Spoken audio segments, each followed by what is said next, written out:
The next topic is power factor improvement. All of you know that power factor is given by cos phi, that is cosine of angle between voltage and current is called as power factor.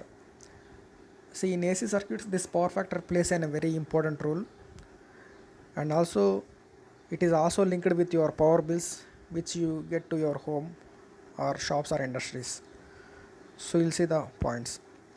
The cosine of angle between voltage and current in an AC circuit is known as power factor, that is cos phi. Cos of angle between voltage and current is called as power factor, that you know. Second point, it refers to fraction of total power which is utilized to do the useful work called active power in an AC circuits. Next, there is generally a phase difference between voltage and current in AC circuits, because since the circuit may be inductive or capacitor, therefore there will be angle between voltage and current. So you know that the term cos phi is called the power factor of the circuit. And these are the general things. If the circuit is inductive in nature, the current lags behind voltage and the power factor is referred to as lagging power factor. Similarly, in capacitor circuit, current leads the voltage and the power factor is said to be leading power factor. So in case of inductive circuits, since current lags voltage, the power factor gets the same nature. So we say that the power factor is lagging in nature in case of inductive circuits. In case of capacitive circuits, current leads voltage. Therefore, we say it as leading power factor in case of capacitive circuits. And coming to the equations part, you know that power P is the active power or real power or true power. It is given by power P is equal to VI cos phi, where cos phi is the power factor. So from this equation I can write cos phi is equal to P by VI. And similarly cos phi is equal to active power by apparent power. You know that P is called as active power and VI is called as apparent power. So you know there are three types of power in AC circuits: active power, reactive power and apparent power. Active power is denoted by P, reactive power is denoted by Q, and apparent power is VI. Next, and what are the various disadvantages of low power factor? So we'll try to understand basing on the equation. Active power P is equal to VI cos phi, so therefore cos phi is equal to P by VI. So if at all, if power and voltage are fixed, then cos phi is inversely proportional to current I. Okay, for a fixed power and voltage, the load current is inversely proportional to power factor. So cos phi is inversely proportional to current.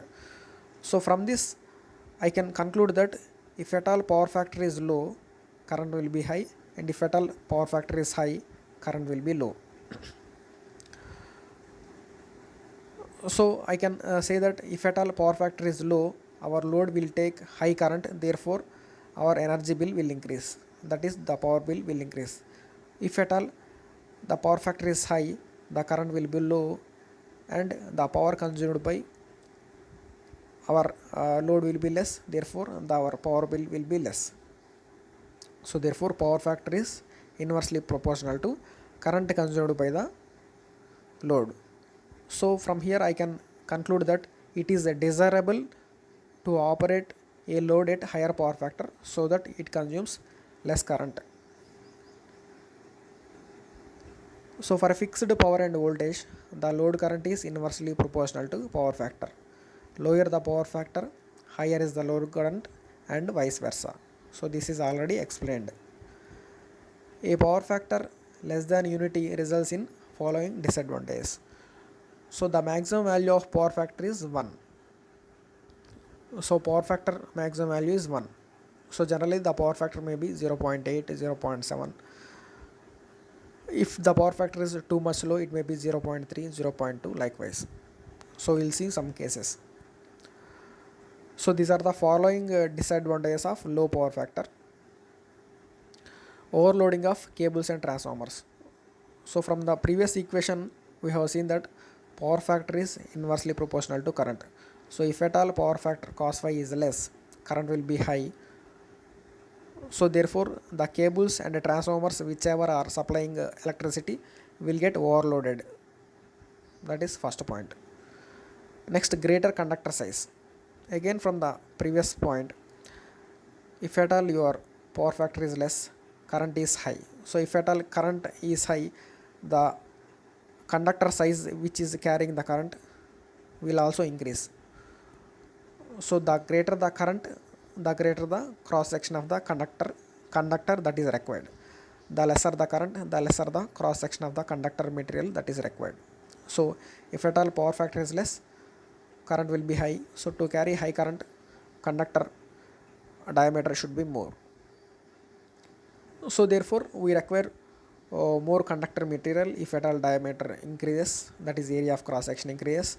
Therefore economy will increase, that is we need to spend more amount of money to lay the conductors of bigger cross section. Third point, larger copper losses.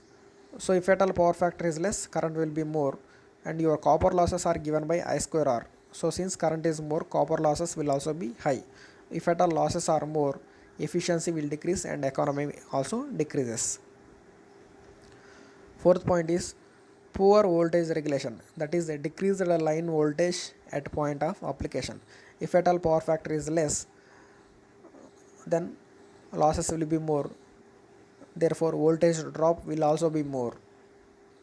So you know that voltage drop is given by IR for resistance, I into XL for inductance, and I into XC for capacitance. So if at all current increases, the corresponding voltage drops increase caused by resistance, inductance and capacitance, therefore voltage will decrease. So the point is the load will get less voltage if at all the power factor is less. This you can observe in summer season, where in which more and more ACs are on, they consume more amount of current, therefore voltage will decrease. That is what is meant by poor voltage regulation. Okay. Next point is reduces the handling capacity of all the elements of the system.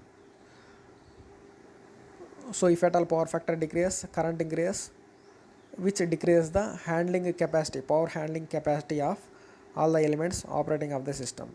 That is the transformers, transmission lines, these operating capacities, power handling capacities will decrease. So these are all the drawbacks of low power factor. Next we will see what are the various causes of low power factor. So first point is most of the AC motors are inductive type, that is single phase induction motor and three phase induction motor.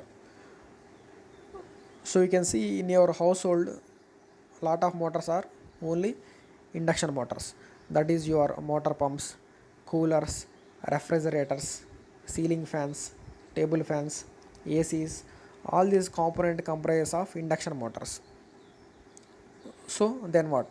See, if at all an induction motor operates at light loads, that is if the load on the induction motor is less, it operates at a very low power factor, that is 0.2 to 0.3, and at full loads the induction motor will operate at 0.8 to 0.9. So if at all a load on an induction motor is less, it operates at low power factor, which will ultimately affect the system.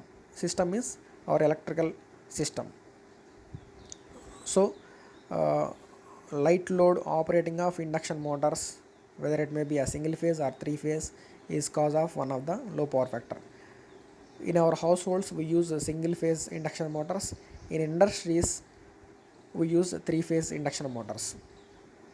Okay, if at all an induction motor operates at low loads or light loads, it operates at low power factor, which ultimately affects the performance of the electrical power system. Second point is arc lamps, electric discharge lamps and industrial heating furnaces operate at low power factor. So arc lamp is one kind of lamp, and electric discharge lamp, these are all different types of lamps. Industrial heating furnaces, see in industries we use induction heating, that is we use the principle of induction for heating metals, that is in case of metal plants, example Vizag steel plant, to melt the core, metal core, they will use electric furnace which operates at very low power factor. That is one of the reason of low power factor. That is lagging power factor. Low power factor and lagging power factor both are same.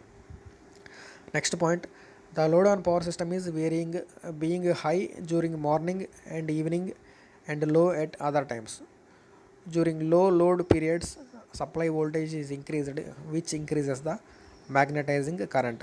This results in decreased power factor. I will explain this point. The load on a power system will vary. See, we are all households, colleges, industries, shopping malls are all load on a power system. We act as a load on a power system. During morning and evening times, the load on a power system is high. So therefore, the power factor is high.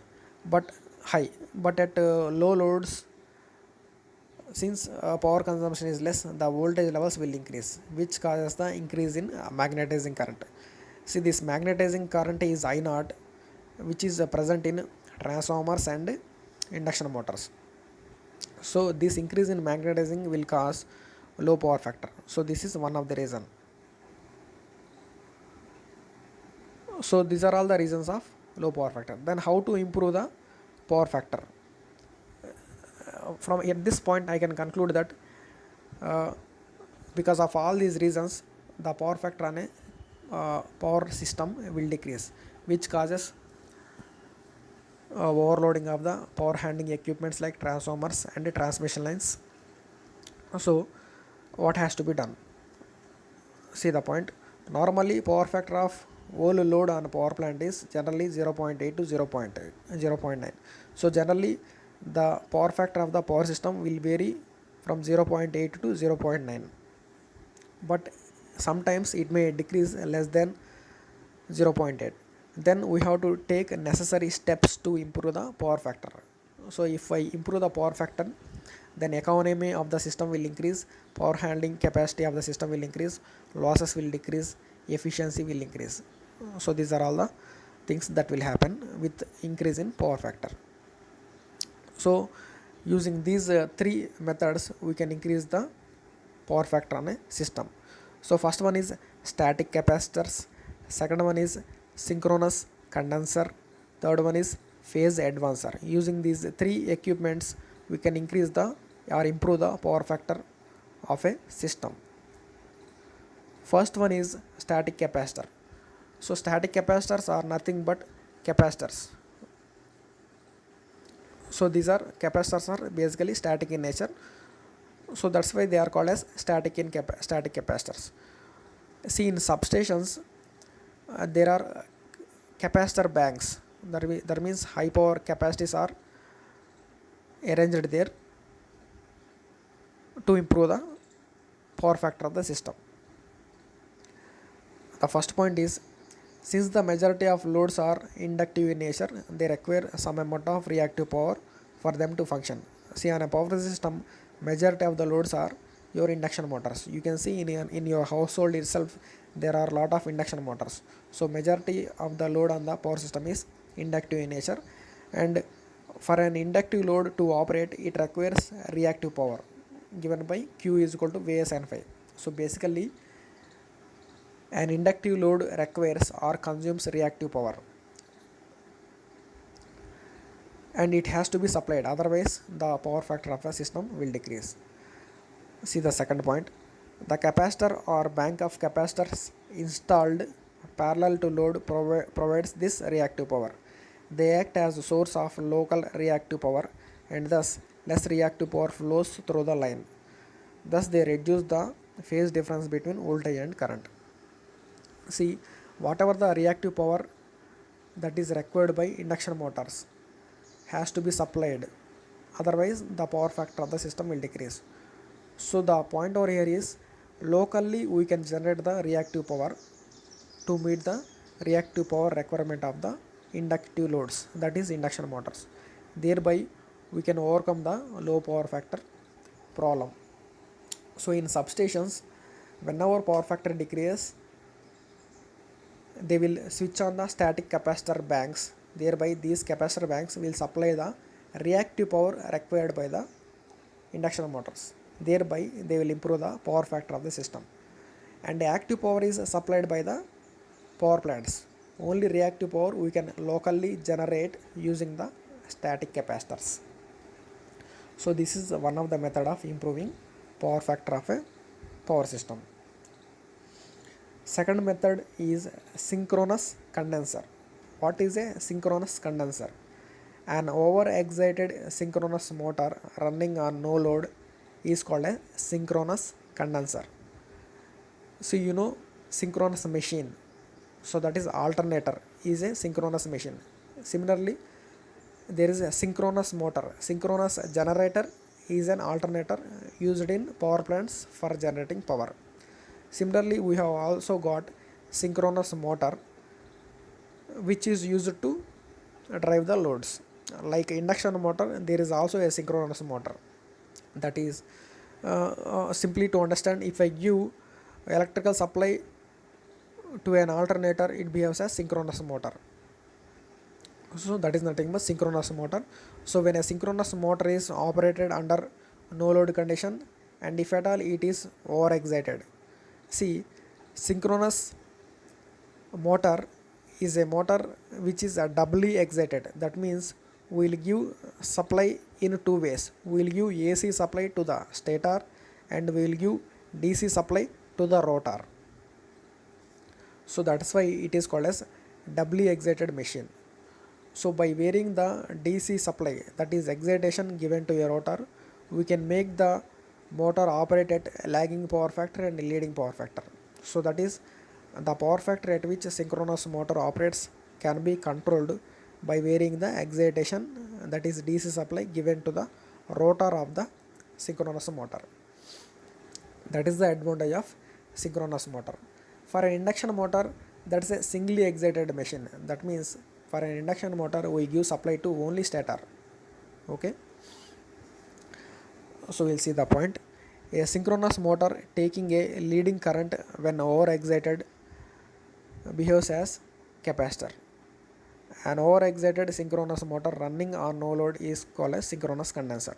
So here the synchronous motor is over excited. That means we will supply more DC power to the rotor, thereby it will operate at leading power factor. It starts taking leading current. So it behaves similar to a capacitor. See, in a capacitor the current leads the voltage. So likewise a synchronous over excited synchronous motor behaves like a capacitor which takes leading current, thereby it will compensate the lagging reactive power taken by inductive loads. See the second point. When such machine is connected in parallel with supply, it takes leading current which partly neutralizes the lagging reactive component of load. Thus the power factor is improved. For suppose we have got an induction motor which is operating at low power factor. So to improve the power factor of it, we will install one more synchronous motor beside that induction motor. This synchronous motor is made to operate under no load condition and it is over excited. So when both these machines are operated, this induction motor takes a lagging current and this synchronous motor takes leading current. Therefore the two get neutralized and the power factor of the system increases. That is called as synchronous condenser. Your next method is phase advancer. So we'll see that this is an AC exciter mainly used to improve the power factor of induction motor. Second point, these AC exciters are mounted on the shaft of motor, that is induction motor, and connected to rotor circuit of the motor. It improves the power factor by providing the exciting ampere turns to produce required flux at a slip frequency. Further, if ampere turns increases, it can be made to operate at leading power factor. See, this phase advancer is mounted on the shaft of induction motor. So when the induction motor rotates, slip frequency EMF is induced in the rotor circuit. Slip frequency means S into F. So the frequency of the EMF or currents induced in the rotor circuit is S into F. Okay, whenever this phase advancer is also like a machine, when it is mounted on the shaft, so it starts producing the power at slip frequency, and this slip frequency power is given to the rotor circuit there to produce the necessary flux. See, an induction motor will consume reactive power to maintain the flux. So if at all, if I give power from the rotor side to produce the flux, it stops taking reactive power from the supply. So that is the point here. So if I supply the power to the rotor circuit using phase advancer kind of machine, it stops consuming reactive power from the supply. Thereby the power factor of the system can be improved. So you can assume that phase advancer has also got stator and rotor, and the rotor part is connected to the shaft of motor. So these are all the three methods that are used to improve the power factor of a system. See, in exams they will ask questions like what are the variance reasons of low power factor, and what are the methods to improve the power factor of a system. So this is about the concept of power factor and how to improve it. So to conclude, a system should operate at power factor near to 0.9 or 0.98. If a system, that means if a power system operates at low power factor, there are a lot of drawbacks. So always the power engineers will try to make the power system operate at higher power factors, that is 0.98 and 0.9, for the system to work properly. Okay, this is about power factor improvement. Thank you.